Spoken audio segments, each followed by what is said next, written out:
I mined 50 block of Bitcoin. Today it would be worth a lot of money. It was worth $6 million.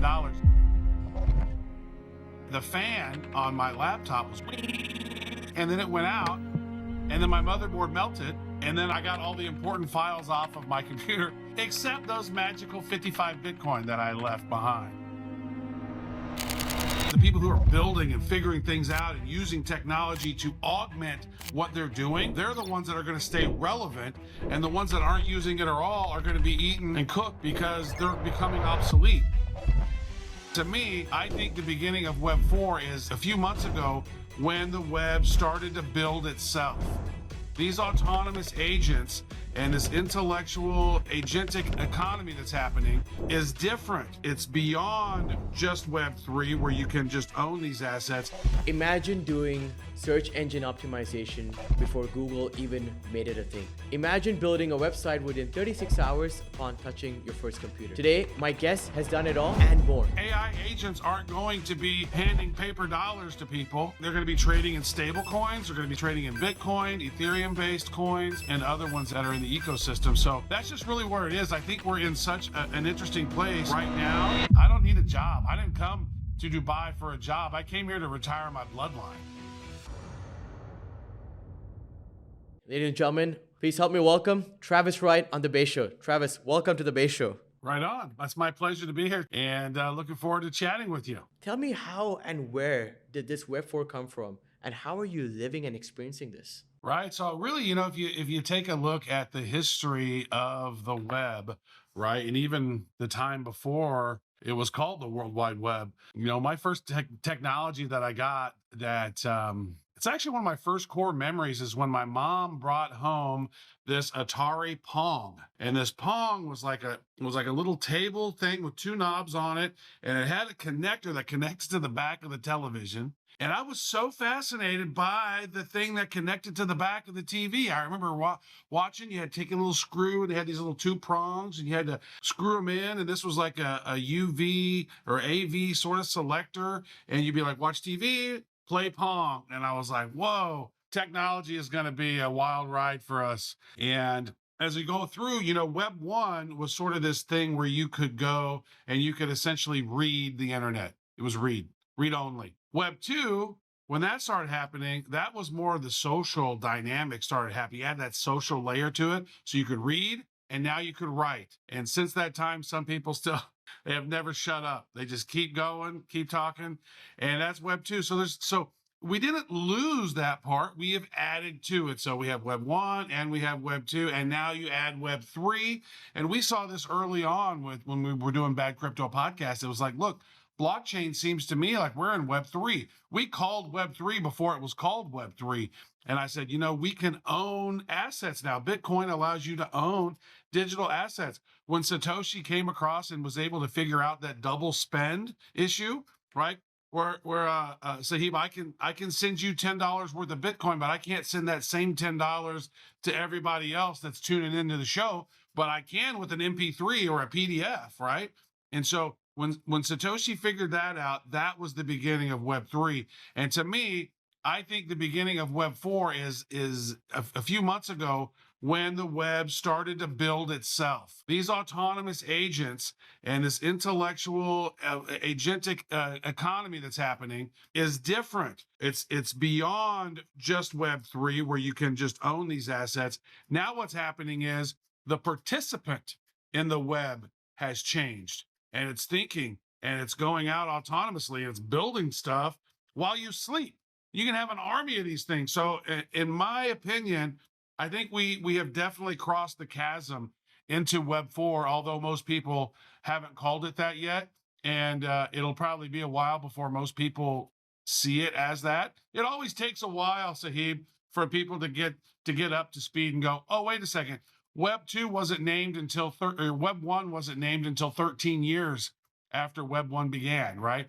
Web 2 wasn't named until 5 years after. Same thing with Web 3, wasn't named until 5 years after it had started. I could see it now, and I go, that's why I set up fourthweb.ai, and I have a whole manifesto about it, why I think we are in Web 4. Well, guys, I will say this. I definitely would believe Travis just because one, it's Travis Wright and he's often right. But two, you have this skill, or rather the art of being able to identify shifts in the tech, or just say in narratives very early on. So you're spotting this whole Web 4.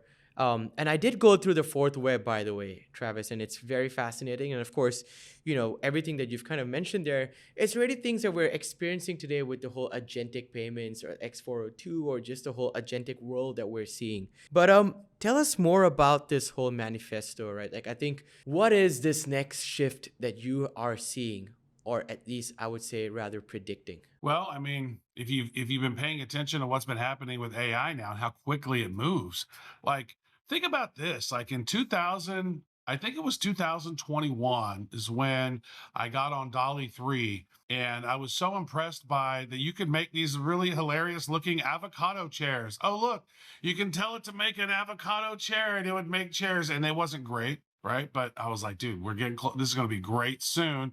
And then if you saw like, hey, make a video or make an image of Will Smith eating spaghetti, it was horrible. It looked absolutely atrocious. But now it has gotten so good that you can't even tell that that's not Will Smith sitting there eating spaghetti, right? And so the the same pattern sort of happens every time when I sort of see what's happening, and then as we move on to the next thing, and then I kind of see what's happened. I've done it.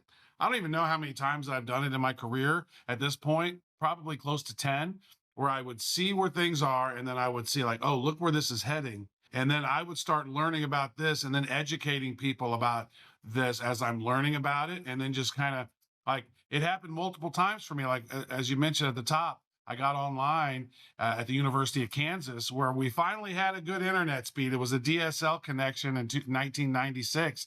And I got online and I literally stayed in that computer lab for 36 hours in a row, drinking Mountain Dews and just going, wow, I get it now. This is unbelievable. How do I build a website now? And so I had to figure out how to build a website. And so I built my first Angel Fire website. I don't know if you guys remember GeoCities or Angel Fire back in the day, but those were early web hosting things. You could kind of build your own website right there. And so I had to figure it out. And that's happened multiple times across my journey. And I don't really say that to be like, hey, look how cool I am. I see this. And, but it's pattern recognition. And I think now, Sahib, I think we are at such an interesting time. One, a lot of people are very scared. We're going, oh my God, AI is going to destroy us. And probably it will. I mean, humanity destroys itself and AI learns from humanity. And they're going to go, okay, they're going to come to a point probably where they say that they don't need humans anymore, which is, we're definitely dancing on the razor's edge on this. We're playing with fire a little bit, but just the overall capabilities that are available now, like we're at a time where we're going to reach this space where there's the haves and the have-nots. And I think the have-nots who decided to totally shun technology and leave it alone are going to, have a tough time, because the people who are building and figuring things out and using technology to augment what they're doing, they're the ones that are going to stay relevant. And the ones that aren't using it at all are going to be eaten and cooked because they're becoming obsolete. Now, if I hope everybody has enough resources to go get a cabin out in the forest and grow and have a farm and do that. That would be an amazing life. But if you don't have that and you can't afford that, then you need to be figuring out AI at this point, and plus the convergence of crypto, real world assets, and AI, because AI agents aren't going to be handing paper dollars to people, right? Right. They're going to be Absolutely. they're going to be trading in stable coins. They're going to be trading in Bitcoin, Ethereum based coins, and other ones that are in the ecosystem. So that's just really where it is. I think we're in such an interesting place right now. And I think if you're in it, you're still pretty early. A lot of people aren't using AI correctly yet. They're kind of using it like Google. They don't necessarily know how to do that deep prompt engineering, right? They're kind of Googling using it, right? But There's a whole can of worms to open up in this thing, and some of the creations you can do are just otherworldly. I think the stats was like, correct me if I'm wrong, barely between 3 to 4% of the people today have only begun to scratch these different LLMs. And talk about going in depth. I think there's only lesser than 1% of the people that have actually been going into the depth of what these LLMs actually have to offer. So, like you said, we are still very early. And guys, again, I will say this. Travis has been in the trenches. When I say, you and I perhaps think of trenches like the crypto, Telegram groups looking into meme coins, but Travis has probably been in the real trenches, getting his hands on SEOs back in '90s, and then of course, like he said, whipping up this website within 36 hours with downing Mountain Dews. But he says Web 4 is already here and you're early and you should perhaps start dabbling around into it. I guess this is just the right opportunity and time, or rather a wake-up call to start exploring and getting your hands dirty. Yeah. And, I look at it sometimes and I say, man, are we really early? Because my feed is full of AI stuff, right? Like I log Well, into but that's X, I your log feed, in. right? Like I think that's I also know, because but that's it also seems like because you're like, oh my God, everybody's correct. talking about it. Well, it's customized to me, so most everybody else's feed is True. not. But that's how it could see. If you're in it, it looks like you're not early, but Absolutely. you customize your own feed through the doom Absolutely. scrolling or the news scrolling or the knowledge scrolling that you do. I mean, you can also tell from like the demand that you see from these these influencers or creators that are just on Instagram, for instance, right? And they go out there and create these workshops, or rather like the Claude, how to use Claude, how can you get Claude to do this, how can you get Claude to trade for you or like create your next website. And these reels just get some massive amount of shares and views just because you can tell the amount of retail interest, right? Like, hey, I created this website within 20 minutes and I got it up and running, and I got my agent's comment drop down below for your guide sent to your inbox. And those kind of content just blow up because you can tell where people are really trying to get interested, and of course they don't have this sort of knowledge and where to get started from. Yeah, it's so true. And we've hosted Bad Crypto Podcast since 2017, July 2017, and we're going to finish our here in a couple of months. We'll have finished our 9th year and on to our 10th year. And about a little over 3 years ago, we started the Bad AI Show, and we were talking about AI on there, and then we were just working on other stuff, and then Joel, my co-host, was working on some other things. So but I just kept diving in. I just love AI, and I figured it out early. I mean, I think I've created or generated over 10,000 unique prompts on Midjourney in 2023 alone. And I also got on Claude in early 2023. And a matter of fact, I was selling my home in Puerto Rico, and I was like, man, this Anthropic is pretty interesting. Maybe I can invest in it.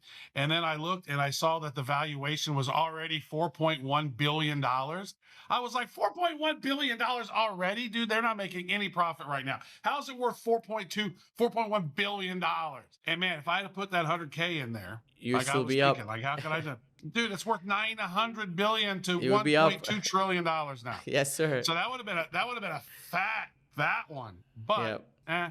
what do? You live and you learn. You don't always take it to the moon. But I felt it and I saw it, and that tends to happen along the way as we're building this thing out. But I don't always act on it. The problem is the intuition goes, Travis, Drew, you should do this. Why don't you do this? And then I'll do it. And it's like for example, I remember when Steve Jobs came back to Apple, right? In the 90s. And I was like, oh my God. And so I bought a bunch of Apple stock for $11, between $11 and $14. And yeah. And then I sold it all to buy Sirius XM.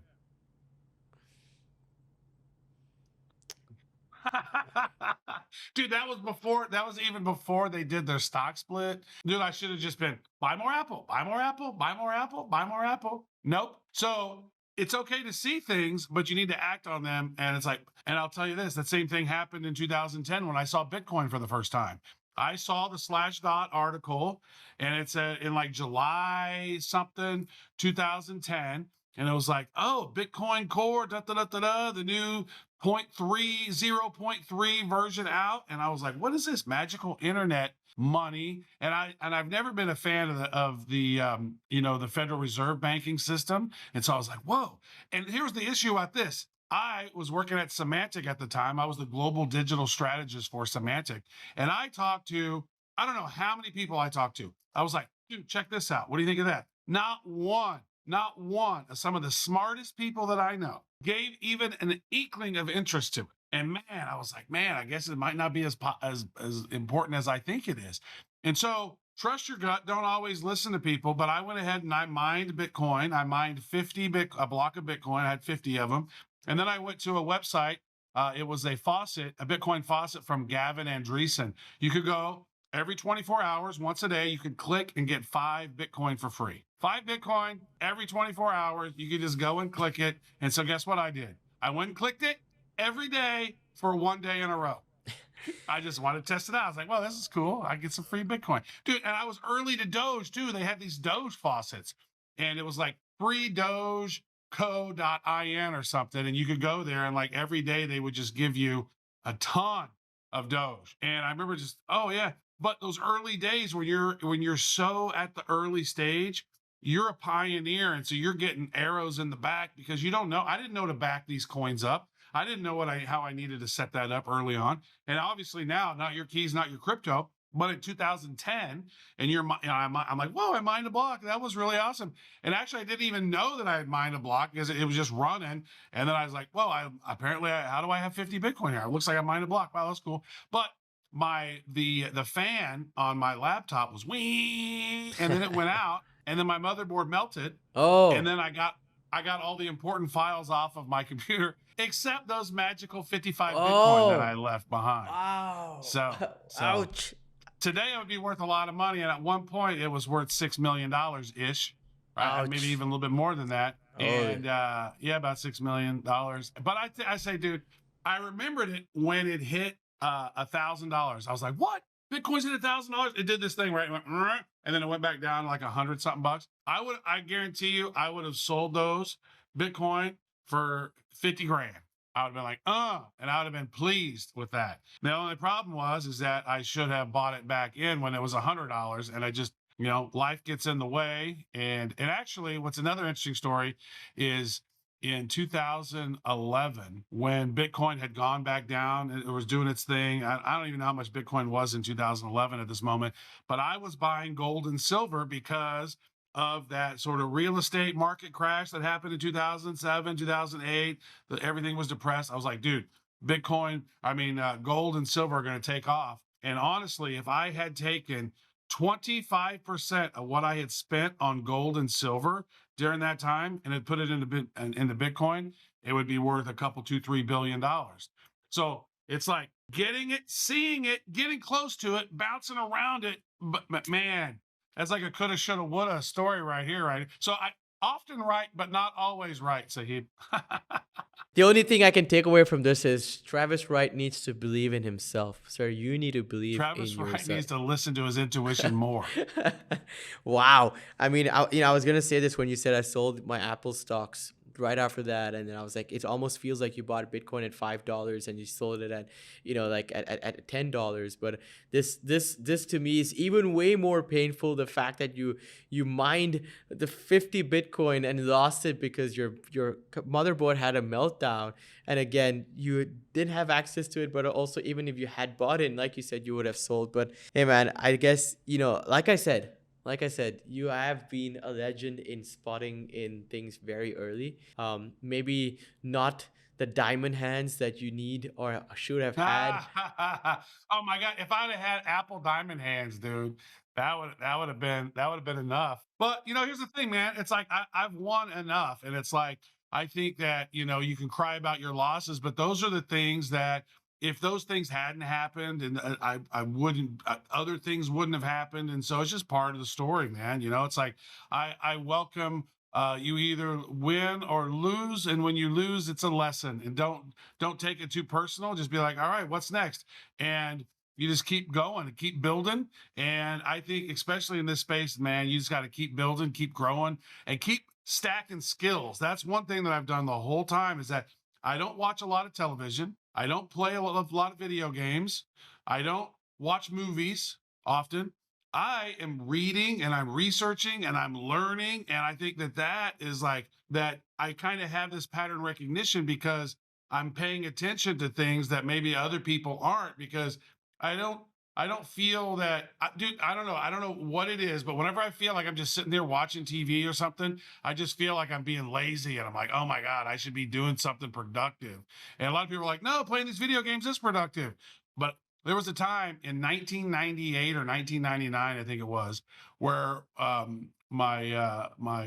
girl that I was with at the time, who ended up becoming my wife and mother of my two kids, and she is now my ex-wife. But that's life, and that's how it goes. But we had spent about 150 hours playing Legend of Zelda: Ocarina of Time, and I was like, I remember I had an epiphany, and I go, oh my god, how much time did we spend on this game? I was like, oh, about 150 hours, maybe even more than that. And I was like, oh my god.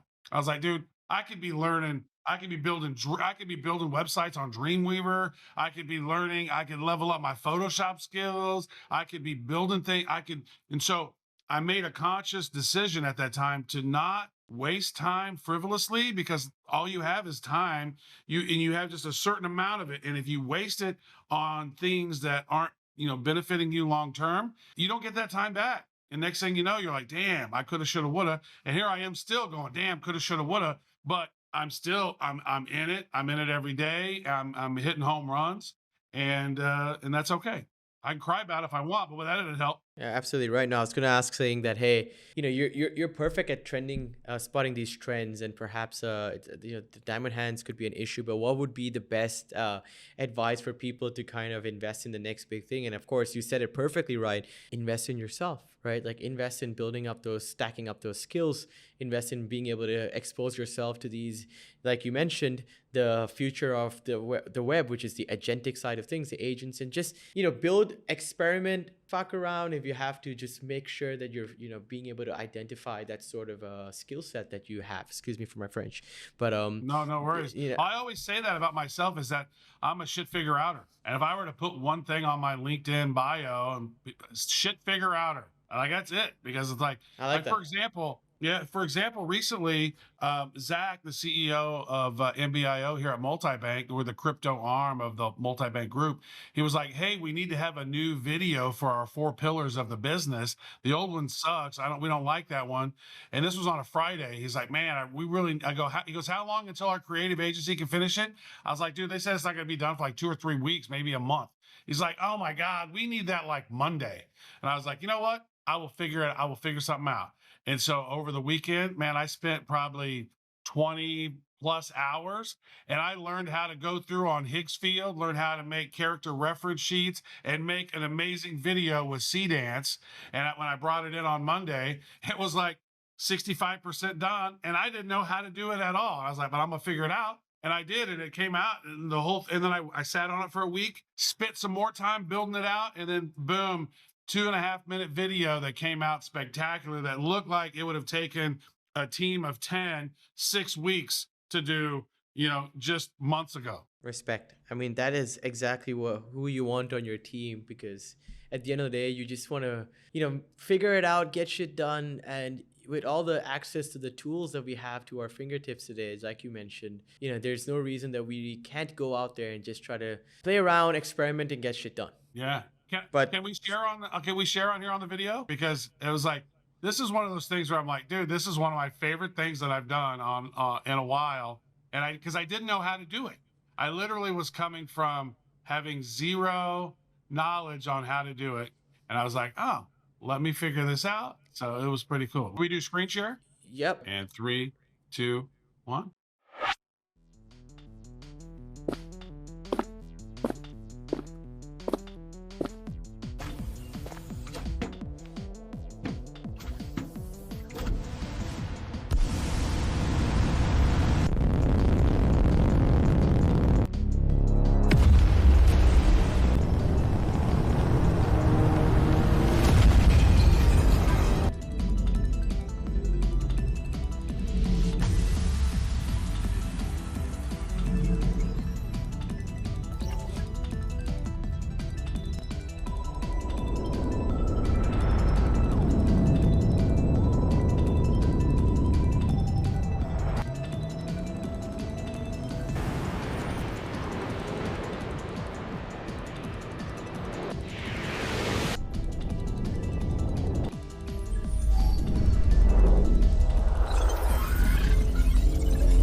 Zach should have been a happy man seeing this. This isn't, what did you say, 65% done? This looks like a very neat video, man. Yeah, no, it's 100% done now because what I figured out, you could see when he entered the purple planet, and you could see how it kind of leveled up a bit, and then I went back in and I redid the shots where the rocket was flying to the planet because I wanted the words to kind of be like 3D, and so I just how does this work? How do I do that? How do I prompt this? And then I How long did this created take you? a total of about 40 hours to do. Wow. But I did a 30-second one of this where I kind of condensed it down. That took me 3 hours to do. So I put in the 40 hours to learn how to do it. And now I can generate those videos just super quick. As a matter of fact, and then now with technology, just keep getting better with the new Higgs field supercomputer and with ChatGPT image 2 and creating character reference sheets and then plugging and then creating a storyboard from that with my character and then a background. I was able to do a video today in about 40 minutes. And so it's like, and then I think we can even do them even quicker. And that was even from start for me taking photos of myself and then creating a custom character reference sheet of me. I got it the way I wanted it. Then once I had that, I pulled in the background that I wanted. And I needed to create a video because my brother, who's he's mentally handicapped and he's in the hospital and he's having some heart issues. And so I made him a little video to cheer him up.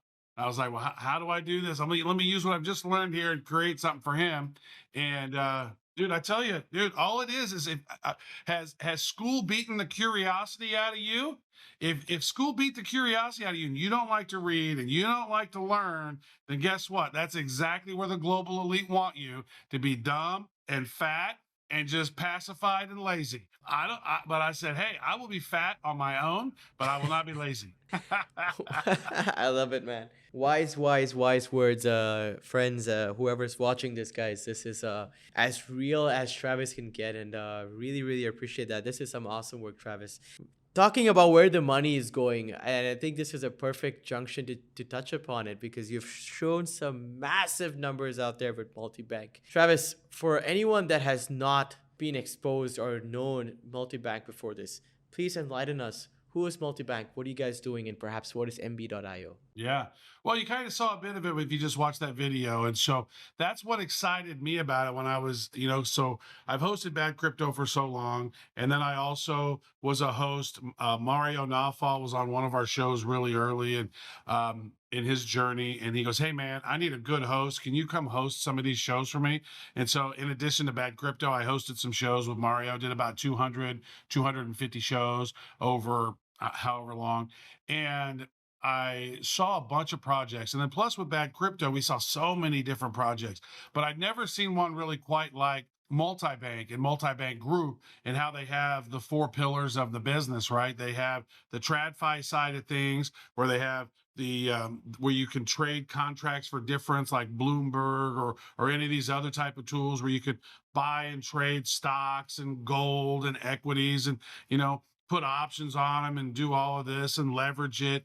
And then also have the Forex side of the business, but then also having the crypto side of the business and tying in sort of TradFi and DeFi. And then with the real world assets, that's really, Sahib, that's what gets me is where we are with these real world assets. And I think this is probably where an opportunity comes in for maybe your listeners is how this is going to work.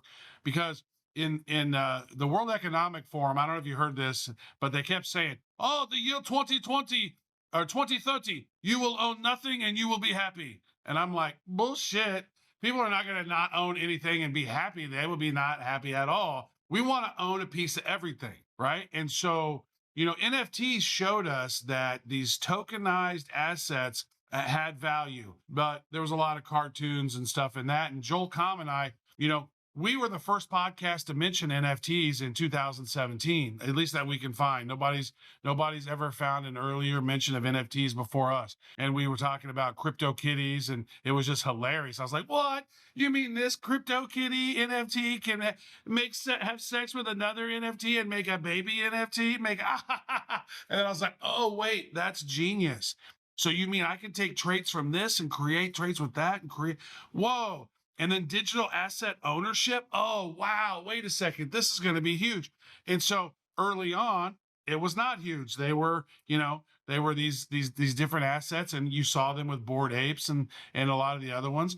But we launched over 1.5 million NFTs on Wax through a project we called Blockchain Heroes, and plus some of the other ones that we had worked on. And we launched these blockchain heroes, and they were like luminaries in the world of crypto who helped modify the blockchain and who are the legends of the blockchain, and we gave them characters. Then we did another series where we said, well, who's the villains in this, like the IRS, the Federal Reserve Bank, bureaucracy, right? Some of the people who are hating on it, right? And then we came up with multiple sets, right? And then when the Stonk Wars thing happened with GameStop, we're like, oh, let's do another series. So we ended up launching 3 series, Sahib, before Bored Apes even launched. Like, that's how early we were to NFTs. And NFTs were one of those things where I said, that's why we can have tokenized stocks. We can have tokenized real estate. We can have tokenized commodities. NFTs was the piece of technology, how junky, how it may have been, right? And how the value of them tanked over time. That core technology is what's driving real world assets. And what gets me, Sahib, is real world assets is just the tip. Like, we're sitting right now, the total crypto market right now, I don't know what it is today, but somewhere around $2.5 trillion. Yeah, right? That's right. Well, the global assets in all the world, all of the global assets right now, the common numbers around $900 trillion, right? And with inflation, we're going to hit $1 quadrillion before you know it. And those are all going to be tokenized online. Not only just real estate, gold, collectibles. Like, you could see maybe, the Mona Lisa. Oh, you could buy a piece of the Mona Lisa, right? Oh, I own 1/1,000,000th of the Mona Lisa. And what's interesting is you can tokenize these, but what's really missing is that liquidity. Like, you can buy a lot of these RWA platforms, you can buy certain things with them, but there's no liquidity in it. You can buy it, but you can't exit it. And so when I met Zach, when doing those Twitter spaces, Multibank was one of the coolest projects that I had seen, because I'm like, wait a second, I'm talking traditional finance, meeting DeFi, meaning crypto exchange and RWA. Like, this to me seems like, and this was before their token had launched, that I started chatting with them. And then I said to Zach on Twitter, I go, dude, well, if you ever need a head of innovation or somebody to help with marketing over there, let me know. And he goes, dude, I know a guy. I was like, all right. And that, like, 6 months later, kind of passed. And then they literally said, Travis, we need you to come to Dubai now. What we have right now is not working. We need to bring in some fresh vibes. And so I brought in an A team over here. I got Alfredo, as you've met, and Marvin and Nihal and Nurse and all the other great people that we're working with. It's just, man, I just feel so positive about this. It's almost like that's what I told Zach. I'm like, dude, I don't need a job. I didn't come to Dubai for a job. I came here to retire my bloodline, right? It's like, I could have retired my bloodline with Apple and Bitcoin, but nope. But I did buy Bitcoin at $400, so don't feel no sad for me, no cry for me, Argentina. But that's why I was like, I don't need a job. And I think when you don't need a job, it kind of gives you a little bit of freedom to kind of be a little bit like, hey, let's push the needle a little bit. Absolutely. And dude, I'm probably working more now than I've been working in years, because I don't know, dude, I'm creating and coming up with stuff. And you're loving it. I haven't had to go to an office forever, and I'm going to an office every day. So I'm on fire over here, buddy. Well, Travis, I will say this. You sold Apple early. You never got access to your Bitcoin. But this is it, man. This is your, like you said, you're here to retire your bloodline. And this is that opportunity, that conviction that you said in yourself, that, you're perhaps going to see that big results coming through it. Yeah. Well, these AI agents, bro, are not going to be transacting in paper money. They're going to be transacting in stable coins and in crypto, right? And who are the rails that are helping do this? Yep. Yes. So tell me more about this. Like, how are you guys actually converging, or rather, like, what is different about multi-bank? I mean, you mentioned about the four pillars, but explain to me more. If we were to kind of like, is this any other, like, say, exchange or Binance that I'm coming to just trade in long and short crypto? What is it different for multi-banks offering that I, as a trader today, come in, and what sort of products and services I'm exposed to? Are you guys also talking about integrating AI agents that can trade for me and all this kind of different stuff? Well, there's a lot of stuff that's being brewed behind the scenes that's happening, and I'll tell you this: is that we're one of the most regulated exchanges, and the whole organization. Like we have 18 plus licenses worldwide. We have regional jurisdictions all over the world, which enables us to have a lot more flexibility. And a lot of places, just like for example, MEXC and a couple other ones, they can't do business in the UAE because they don't have the right license. We have the right licenses in all these places. And I think as what seems to me what's going to happen here, Sahib, is that real estate is going to be purchased more so with stable coins and Bitcoin. And a lot of these developers are going to need to off ramp all of that crypto back into their paper money to go into their bank account, right? And because one of the things that sets multi-bank apart is that we have the full multi-bank group and we have that TradFi side of stuff. And, not only having, 29-30 billion dollars in assets, we also do 25 to 75 billion dollars a day in volume, which is crazy. So that enables us. So we have more USDT and AED, which is the UAE currency, than most, and so it really gives us competitive rates that sort of blow others out of the water. And so we're able to do things that others aren't able to do. And what's great about the chairman, Nasser Taher, is that he sort of said, look, I want to build this out. This real world assets is going to be huge. And then online derivatives and the crypto side of things is huge. So he's putting, resources into that as this side of the business becomes more and more profitable. And one of the ways I think we're getting there is through sort of the affiliate model, because imagine this: people who got on early in Binance and OKX, like you're not going to recommend too many more people to those platforms. Like they've kind of reached their capacity. We're just getting started with our capacity, and behind us we have a company that's been around for 21 years successfully, bringing in hundreds of millions of dollars in profit every year and trading in billions of dollars every day. Like there's not, I don't know. I don't know that I've ever seen another crypto play that kind of has that connectivity. And so I just look at it, I say, man, this has great, as long as we keep getting the A team members, the freaking Avengers. And that's what we've been doing is we have a very, very small team. Like just for example, our total marketing team for us is like, there's four of us plus me. The whole marketing team for the whole multi-bank group is like 35, 40 people. And we're outputting more content than they are because I'm like, oh, well, we're not going to hire new people. Well, guess what? We're going to become more proficient in utilizing these AI tools and just and be smarter. So I've always had that mentality of working harder, not smarter, or working smarter, not harder. Excuse me. I want to work. Oh, I work harder, not smarter, because I'm a dummy. No, you got to work smart. That's the trick. And now, guys, expect way more content coming out from multi-bank, just because Travis has figured out within this 40 hours that he invested over the weekend of how to create dope content. Fun, dude. That's the thing is that I'm having fun with it still. You know what I mean? It's like I really feel like I am a spiritual being having this human experience, and I'm in it, experiencing as much as I can. Like I'm a dude from the Midwest United States, right in the middle, Kansas City, and here I am now in the Middle East, and we just sat through. I stayed here the whole time. I've been here since after Christmas. I've been here since 1st of January.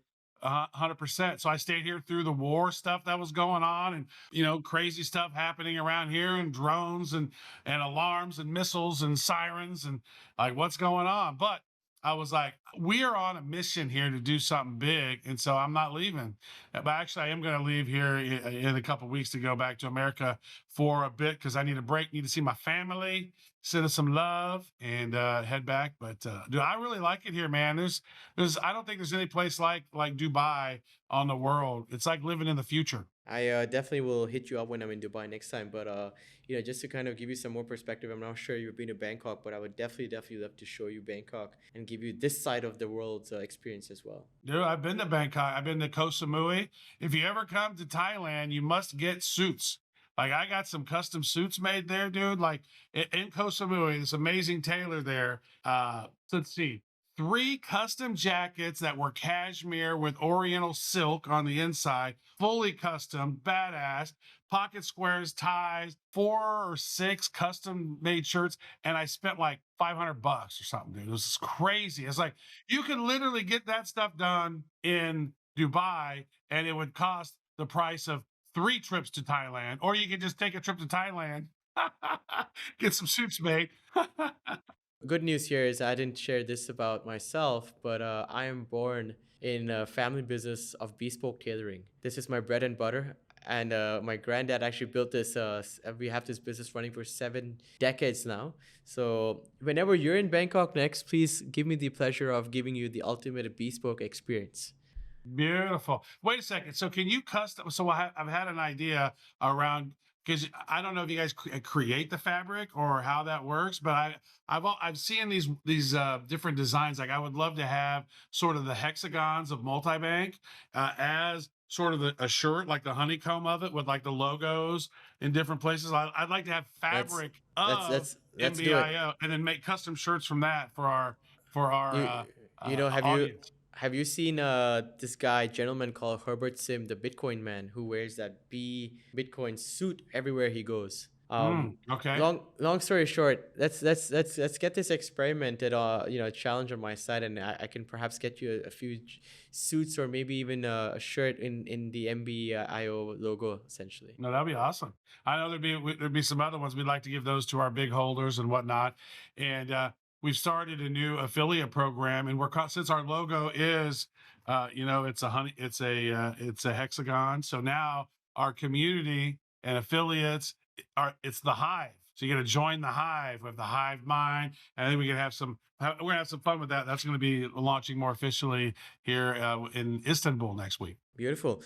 That being said, though, Travis, what and which ones are your biggest market as of today? Well, our biggest market is the UAE right now because we're heavily regulated right here, working And with that's where VAR, headquarters which is are, a right? regulation. That's where the headquarters is. Awesome. Yeah, we have Australian licenses, and we just launched or the MBG token. MBG is the multi-bank group ecosystem utility token. So all of the trading that happens on multi-bank group, a percentage of that is figured out, and then we take that and then burn tokens from the supply, so that the supply is going to continue to decrease over time. I'd like to get the token supply down below 500 million, and then Binance had that same thing where they had 1 billion tokens originally. Now it's 120 something million tokens. So burning those tokens, creating more value for all of the token holders. And so we MBG just launched in Europe last week. I think it was last week, the week before last. Yeah, the week before last in Bitpanda. So we have the license there, the MiCA license. So we're fully regulated there. So basically, we're collecting all of these licenses around the world like they're Pokemon. And so the goal is that a lot of these exchanges aren't going to be able to have the regulations, right? And so, like, for example, Binance can't do business in the Philippines, right? They don't have the license. They were marketing and they shouldn't have done that. So we're taking that market and we're being smart about it. We want to be there eventually, but we got to make sure we have all the right licenses. So we have all these licenses. We've never been penalized legally. Like, say, for example, like JP Morgan or Chase or any of those, BlackRock, they have a penalty. Oh, you got to pay $5 billion fees. Like, penalties. Like, we've not had that. And so all of that stuff, to me, when I was in Kansas City, it just said, dude, this just seems to me to be a huge potential opportunity that we could take this thing and run it, add a lot of value to the clients, and build something special. And so that's really why we're here. Oh, that's amazing, to be honest, with the the research I've done, and of course the stuff that I've seen of multi-bank. You guys are one of the cleanest regulated crypto, or rather traditional finance companies, and I think the numbers speak for itself. The video that you just shared, $362 million revenue, 265 million EBITDA. I don't even remember the projected numbers in billions of dollars, but congratulations, guys. I think that's massive. And of course, seems like the engine has just started for you guys as well, with everything that you guys are doing so far. Yeah, we finally got in the flow of it. We needed to figure some things out and kind of get all marching to the same drummer. But I'll tell you what, the chairman Nasser has built a pretty amazing organization here overall. And he's got such an interesting story too. He's a really smart dude, and he's in his 70s now, right? And in the 90s, they had a family business. Like, they owned one of the biggest sort of meat and animal business. They had all these cows all over, and they had all these herds. And mad cow disease happened, and it wiped out $300 million overnight. And so then they were like, "Whoa!" So Nasser's dad had built this thing up, and it was one of the largest in the world at that time, completely wiped out. Then Nasser ended up becoming a barrister in the UK, which is basically an attorney. And he didn't go to law school. He's just smart, and he figured it out, right? He was like, "How does this work?" And he became a legal barrister and never passed the bar. Never once went to law school. Then went to China, learned Chinese, and worked there, and figured out the trading business, and figured out the commodities and how it all worked, and then earned enough to buy Multibank from the original owners, built it up, was in Beijing for a while, moved it to Hong Kong, and then in COVID moved the business to Dubai, and here we are.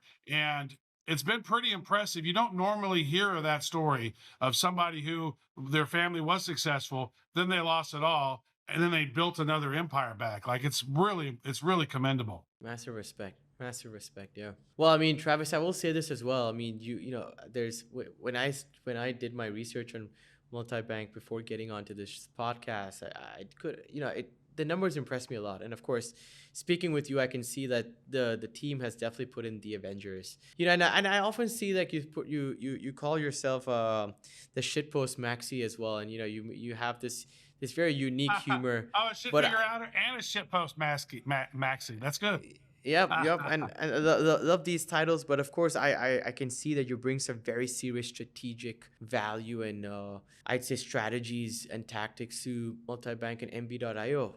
What are the next big milestones ahead of us for this year, 2026? Well, I'll tell you, I necessarily say what the milestones are, but I can say what the goals are, and what sort of drove me when I came here. I was like, look, MBG tokens sitting at under $100 million. I'd like to see, the community have enough value with this and turn it into 100 million, then turn it into a billion. And I said by 2028, it'd be nice to have that thing be in the top 20 tokens, right? Because I think a lot of shit coins are going to fall by the wayside. And especially as AI gets more powerful and gets more secure and can start, tapping in and messing with these contracts and stuff, we really got to sort of lock it in. And I think that between now and the year 2030, and again, that's my own opinion. That's the thing that drove me to come here. I was like, look, this is a once in a lifetime kind of a thing. And I think we're going to see more RWA deals as the platform gets ready to roll out. And we're just going to keep trucking and moving forward. We've announced this before. We're launching the MBG DAO. And as I said, we got on Bitpanda. There'll be some other L1s that we get on. We want to make this more accessible for people around the world. And I'd like this to go into America, but it's really hard for a company to go into America because every one of the states in America is like a separate country because they're all kind of regulated differently. So I'd like to see some good regulation there happen, because it's really weird being an American citizen and see things like, oh, sorry, you can't participate in this because you're from North Korea, Iran, or America. I'm like, what? This is the most asinine thing I've ever seen. Like, I missed out on so many great projects because I was from America instead of somewhere else. And so it's like they want to protect us by helping us not make money. That's great. So I think that we're just going to keep going, keep building, and it's a fun ride. And I think I'm going to keep stacking skills and partnering with people who are also shit figure outers. Like everybody on my team is a shit figure outer, and are you curious and are you a shit figure outer? Because you don't have to know how to do all this yet. You don't have to know how to do it. I'll help level you up. I'll help get you rolling. And that's one of the things that I've done with companies and projects for years, working with Animoca and consulting with their projects and doing other things along the way, and working with Bad Crypto and working with other companies, is that, man, I figure things out and I like to help level up people. So it's not just about, I'm not looking for accolades for Travis. I look for accolades for my team members that I like them to feel happy about what they've done and how they're leveling up their skills. Because I kind of pride myself on this, Sahib. You work with me, you won't become obsolete. And right now, a lot of people are going to become obsolete. Not if you work with me, because we will figure out a way. Yeah. Because we will become the shit figure outers. Yeah. Figure it out, baby. Travis, you've obviously predicted so many right things. I'm actually curious, what is one of the most overhyped tech that you're seeing right now? Or rather, narrative. What's the one most overhyped narrative that you're seeing right now? Well, I do think that VR was kind of overhyped for a while, right? But with the ability for some of these AIs to allow you to be world builders, I think, the metaverse was a joke, right? It really wasn't great. That the Apple Vision Pro wasn't great. But I think we're going to probably see a resurgence, because I've been waiting for VR plus AI. Honestly, because I was like, man, you're going to be able to say something like this. You're going to put your goggles on and you're like, okay, I want to have a amazing river right here. Put some mountains over there. I'm in a redwood forest right here. Put a campfire right here. Beautiful trees. Have some buffalo over there. And the resolution is going to become so amazing. You're going to be able to feel like you're in your perfect ideal world that you just created. So it hasn't been great, but I think that mixed reality is going to level up again here soon. It hasn't historically been great, but just because you can't fool your eyeballs with the shitty pixels, but they're getting that it's getting better. So I think that was probably one of them that is overhyped. And I think that we're going to see a big shift with AI as well, because a lot of these AI, these LLMs use so much compute power. And so many of these companies just fired employees so they could use more of that money to buy more compute. And I think the AI is going to get so smart and so much smaller that uses less of a footprint, that they're going to be like, oh man, that sucks. So we're probably going to see a bit of an AI bust, a bursting of the bubble a little bit, because so much money has been poured into it. But then we're going to see more open source models and other things that allow us to be more effective and efficient without needing to have $15,000 a month in AI compute budget. Travis, I have thoroughly enjoyed this conversation, and friends, I believe if you have been following us through, you have learned so much from everything that Travis has shared. And of course, in your language, or rather in our language in crypto, we call it the alpha. And Travis has shared so much of these alphas, from the predictions to actually the trends, but also what he's believed in with Multibank and the stuff that he's touched before. But guys, I am super stoked here to eventually, give this opportunity for us all to get into the minds of Travis, and super, super excited to see what Multibank has to come around within the next couple of months. Travis, it has been only a pleasure to have you on the show. And I will definitely follow up with you in the next coming months on where you guys are at. And of course, these predictions that you guys have made, and to see how much of a shit figure outer have you learned with this new skill sets that you keep evolving yourselves. But thank you so much for coming on the show. And I will put in some of these links of your podcast and your Twitter links below for all those who would like to follow Travis. But until then, guys, cheers.